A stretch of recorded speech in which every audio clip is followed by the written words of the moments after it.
শেখ হাসিনার পতনের খবর ছড়িয়ে যাবার সাথে সাথে মানুষের ঢল ছিল গণভবনমুখী। ছাত্র আর সাধারণ মানুষের সেই স্রোত মিলে যায় শাহবাগ ছাড়িয়ে বহুদূর। গণভবনে প্রবেশ করে হাজারো মানুষ, তবে খালি হাতে বের হননি একজনও। শেখ হাসিনার সরকারি বাসভবনে আসবাবপত্র থেকে শুরু করে তার ব্যবহৃত সকল কিছুতেই ভাগ বসান সাধারণ মানুষ। এ সময় উল্লাসে ফেটে পড়ে সবাই। নাজিবুর রহমানের রিপোর্ট, ছবি তুলেছেন সাব্বির হোসেন মার্শাল।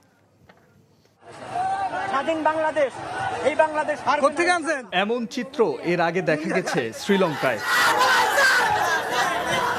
গত কয়েকদিনের মনের বাসনা পূরণ করতে সরকার প্রধানের পদত্যাগের পরপরই গণভবনে ঢুকে পড়ে হাজার হাজার মানুষের স্রোত, যাদের চোখে মুখে ছিল বিজয়ের ছাপ।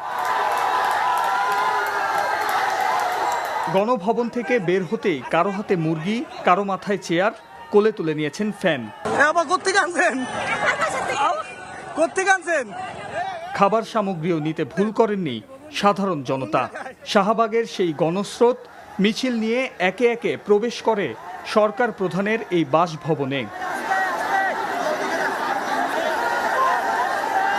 এবং ছোটবেলা থেকে একটা ঠট যে গণভবনের মধ্যে কি আছে না আছে সবসময় ভেবেছি কোনো অকেশন বা কিছুতে তো যেতে পারবো, কিন্তু এরকম একটা সময় যে আসতে হবে আমি কখনোই ভাবিনি। এই 2024 সালে দ্বিতীয় মুক্তিযুদ্ধ হয়েছে। 1971 সালে যে মুক্তিযুদ্ধ হয়েছে, আজকে বাংলাদেশের দ্বিতীয় মুক্তিযুদ্ধ হয়েছে এবং স্বৈরাচারের পতন হয়েছে। বাংলাদেশ কোনো দুর্নীতি থাকবে না, আমাদের রক্তের টাকা বাংলাদেশ চলে। আমরা কেন দুর্নীতি করতে দিয়ে বাইরে বাঁচার কথা দিব না কোনো একটা টাকা। এই স্রোতে শুধু ছাত্র নয়, ছিল পরিবার পরিজন নিয়ে আসা নানা বয়সী মানুষ।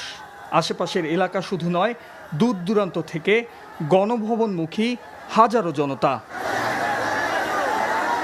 ভবনের গেট দিয়ে ঢুকেই প্রতিটি কক্ষ আর সবুজে ঘেরা প্রান্তর দেখেন মানুষ, আর তা ফ্রেমে বন্দি করতে শুরু হয় প্রতিযোগিতা। সরকার প্রধানের পদত্যাগের পরপরই তার নিরাপত্তায় নিয়োজিত সবাই গণভবন ছেড়ে যায়।